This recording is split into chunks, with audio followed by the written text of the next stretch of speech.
Friends, welcome to my channel. આજે આપણે આગળ અને પાછળ બોટનેક ગળું હોય તો શું એડજસ્ટમેન્ટ કરવું તે શીખીશું. અને બીજું કે પાછળના ભાગમાં બોટનેક હોય અને આગળનો ભાગ આપણે ઓપન નેક હોય તો શું એડજસ્ટમેન્ટ કરવું તે શીખીશું. તો ચાલો સૌથી પહેલાં આપણે શરૂઆત કરીએ. તો સૌથી પહેલાં આપણે આગળના વિડીયોમાં જે બોટનેક ગળું બતાવ્યું છે 3 થી 4 ઇંચનું, તે આપણે લઈ લેવાનું. આ જે પાછળનો ભાગ છે એ મેઇન એનો પાયો છે, આધાર કહેવાય. આના ઉપરથી જ આગળના ભાગનું આપણે એડજસ્ટમેન્ટ કરવાનું. એટલે આ જ્યારે તમને કમ્પ્લીટ આવડે ત્યારે જ આગળના ભાગ જુઓ, અને આ કરવા માટે ખૂબ પ્રેક્ટિસ કરવાની. ત્યાર પછી શું કરીશું કે ધારો કે હવે આપણે આગળ અને પાછળનું એક જ સરખું ગળું રાખવું છે બોટનેકમાં, તો શું કરીશું? તો સૌથી પહેલાં આપણે આ માર્જિન હુકાઈનું આપણે માર્જિન કરવાનું, લીટી આવી રીતે દોરી દેવાની. ત્યાર પછી હવે આગળ અને પાછળ એક જ સરખું ગળું રાખવાનું છે બોટનેકમાં. તો આ રીતે આપણે એકદમ પહેલાં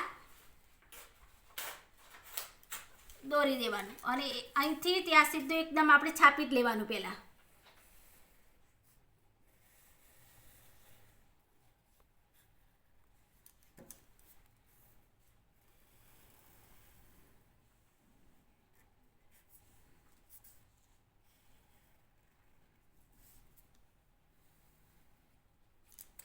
આવી રીતે છાપી લીધા પછી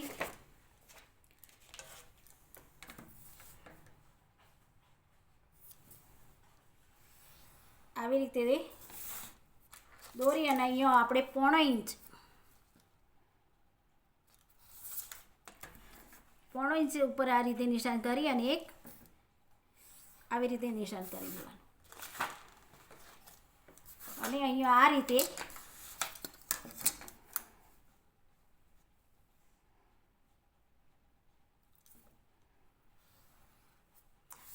કરી દેવાનું. અને અહીંથી 1/4 ઇંચ જેટલું આપણે ડાઉન આપી દેવાનું. આટલું એડજસ્ટમેન્ટ ક્યારે કરવાનું કે જ્યારે આગળ અને પાછળ બોટનેક ગળું હોય ત્યારે.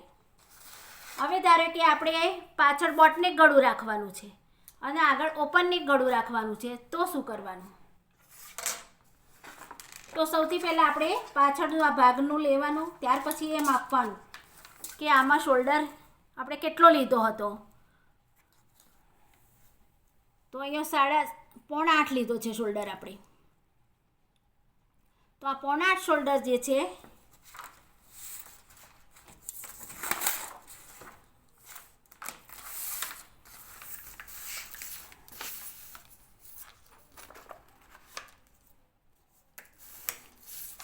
તો સૌથી પહેલાં આપણે આ રીતે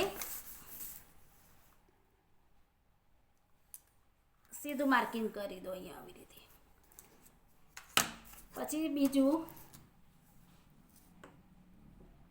અહીંયા આપણે હુકાઈની માર્જિન આ જેટલી પણ હુકાઈની પટ્ટી લેવી હોય તે લઈ લેવાની આ રીતે.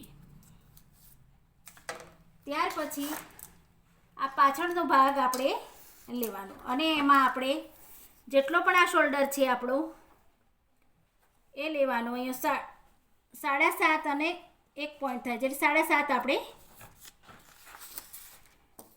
છે. તો આપણે 1/2 ઇંચ અહીંયા ઓછું કરી દેવાનું. તો 7 અને 1 પોઈન્ટ વધારે છે એટલે 1 પોઈન્ટ લઈ લેવાનો. આ રીતે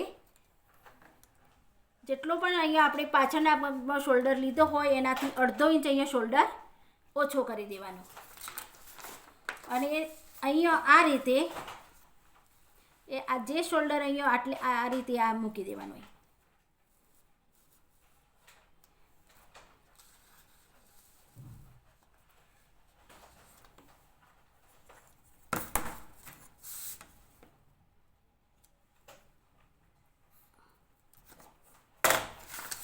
આવી રીતે કરી દેવાનું એટલે આપણને અહીંયા આ મુક્ત ફાવે. અહીંયા આ રીતે. અને અહીંયા આ ભાગ આપણે જેટલો બહાર આવે તો પણ ચાલે, અહીંયા તમારે જોવાનું નથી. અહીંયા આ રીતે રાખી દેવાનું એકદમ. અને આ રીતે આપણે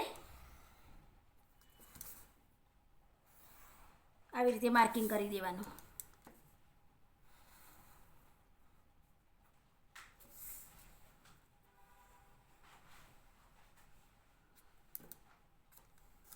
આટલું માર્કિંગ થઈ જાય ત્યાર પછી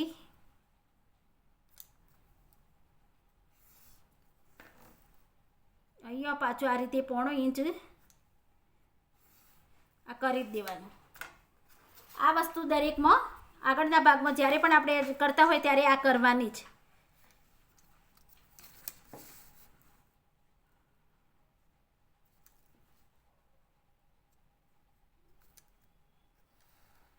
આવી રીતે અને અહીંયા આટલું 0.25 જેટલું આપણે ડાઉન આપી દેવાનું. આટલું કર્યા પછી આપણે 1/2 ઇંચ અહીંયા આપણે જોઈ લેવાનું. હવે આ ભાગ અહીંયા આપણે ટાઈટ થઈ ગયું પાછળના ભાગથી. અહીંયા જોઈ લો 9 ઇંચ થાય છે આ. તો આ 9 ઇંચ પાછળ બોટનેક છે, તો અહીંયા આપણે 6 ઇંચ આપણે આ જ્યારે ઓપન નેક કરીએ છીએ તો કેટલું થયું 8.5. તો આ ભાગ આપણો 1/2 ઇંચ આપણે અહીંથી પણ ટાઈટ થયો અને શોલ્ડરમાંથી પણ ટાઈટ થયો.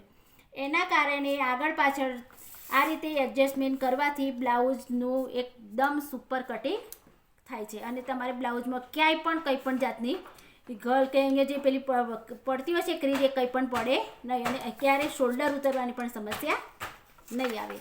તો જ્યારે આપણે આગળ પાછળ એક બંને ગળું સરખું હોય ત્યારે આપણે ફક્ત આ જે એડજસ્ટમેન્ટ કર્યું એ જ કરવાનું અને આગળ પાછળ બોટનેક હોય અને આગળ 6 ઇંચનું ગળું લેવાનું હોય ઓપન, ત્યારે આ જે આપણે એડજસ્ટમેન્ટ કર્યું એ શોલ્ડર અહીં આ જેટલો શોલ્ડર લીધો હોય એનાથી અહીં 1/2 ઇંચ શોલ્ડર ઓછો લઈ અને આ રીતે આપણે કરવાનું. એના કારણે શું થાય કે આ પાછળ બોટનેક છે એટલે એ આ બોટનેકથી આગળનો ભાગ ઓપન છે એટલે 1/2 ઇંચ એટલું ટાઈટ થઈ જાય અને આ રીતે જ કટિંગ કરવાનું.